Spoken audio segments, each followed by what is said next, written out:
I've got something that came out to me, and while it doesn't quite feel like Christmas yet, because this I'll view as being an accessory for something that came, but not the main item itself.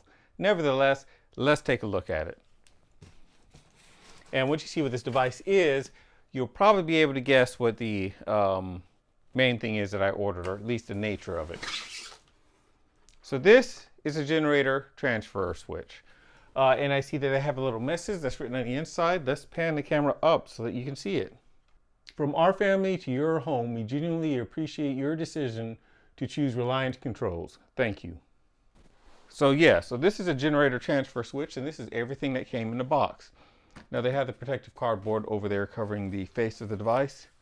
Let's take this out.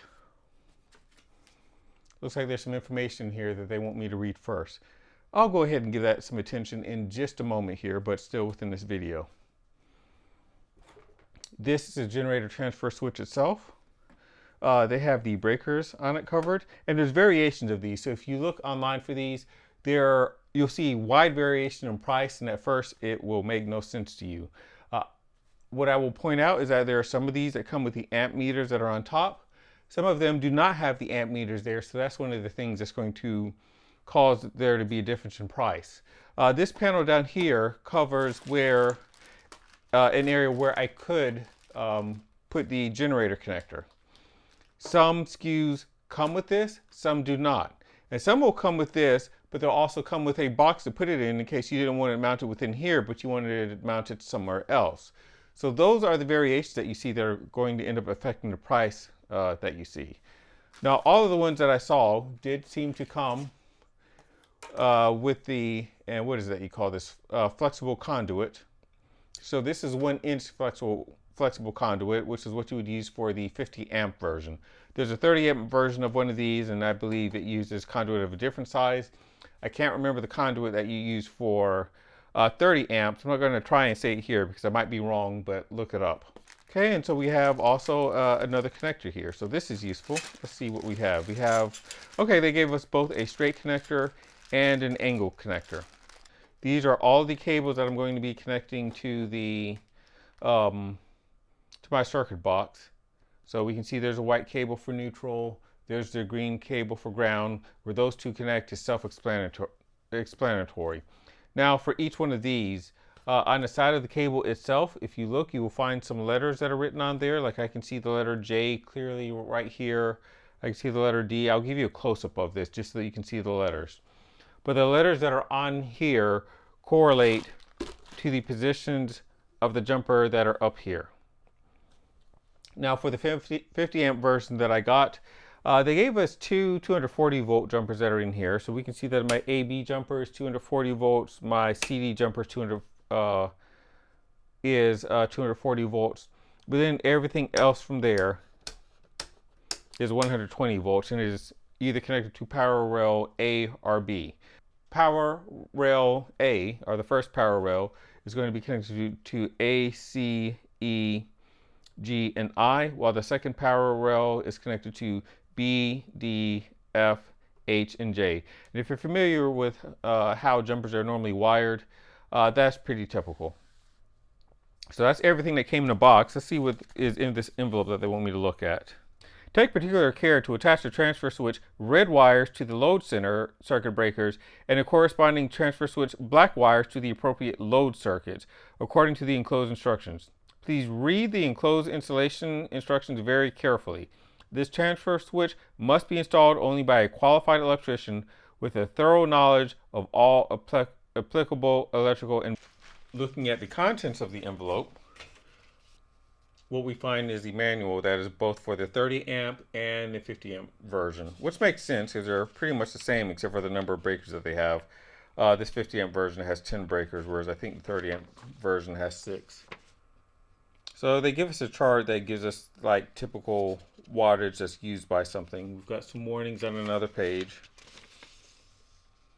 operation instructions, and then they start giving us information related to the installation.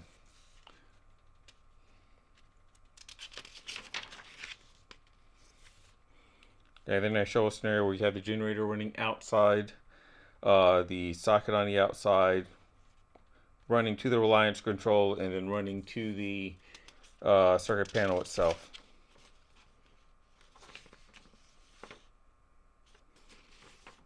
And then they give us more information and specifications.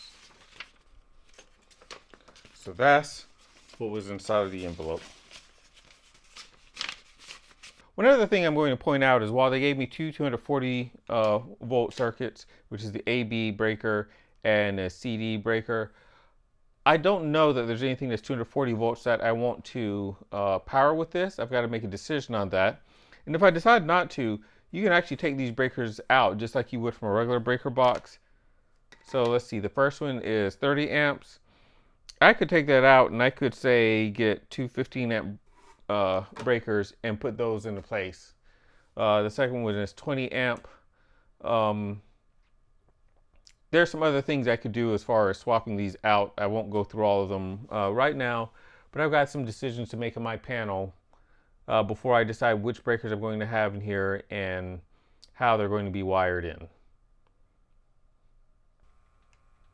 I've removed 3 screws from the Reliance so that we can take a look at the inside. So there were 2 screws, one on either side, and then there was a screw that was holding this close. So let's start right here. I can remove this panel now that there's not a screw holding it in place.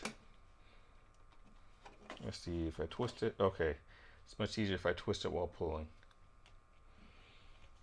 So this is the area where I could put the connector for the generator.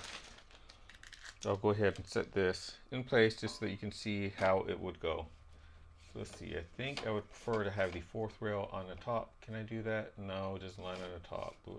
It's not going to line on the bottom. Okay, guess it doesn't matter. But it would just be a matter of putting it in place and screwing all of those screws. Of course, before you did that, you'd want to connect the wires to it, but we haven't looked inside of this yet to see the wires. So let's do that now. With these 2 screws removed, you can actually lift this part up and then pull it out. One of the things I'll point out is we can see there's already a ground wire that is connected to the casing itself. So that's great. So we see a few wires in here that still need to be connected to something. We've got our neutral wire. This is going to be connected to the generator plug. And then we have the red and black wire that also need to be connected to there. And then we also need to make sure that we connect a ground. I might need to get, oh, they did provide one. So there's another wire that's in the bag for connecting the ground. I was just about to say, it doesn't look like that they included our ground within here, but it's included. So it looks like I'd be able to connect the ground to the other side of this. Now let's say that I wanted to change the breakers that I have in here.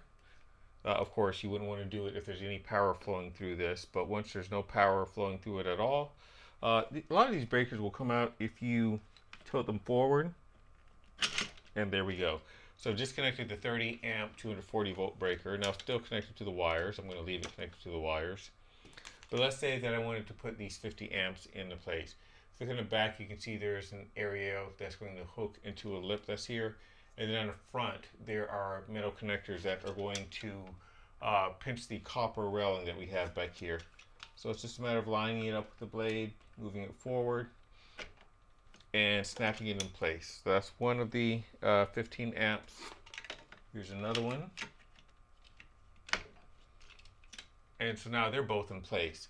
Of course, if I were really doing this, I'd need to make sure I disconnected the wires from this and connected to these other 2. Let me put this back in place since I'm not doing anything with these right now.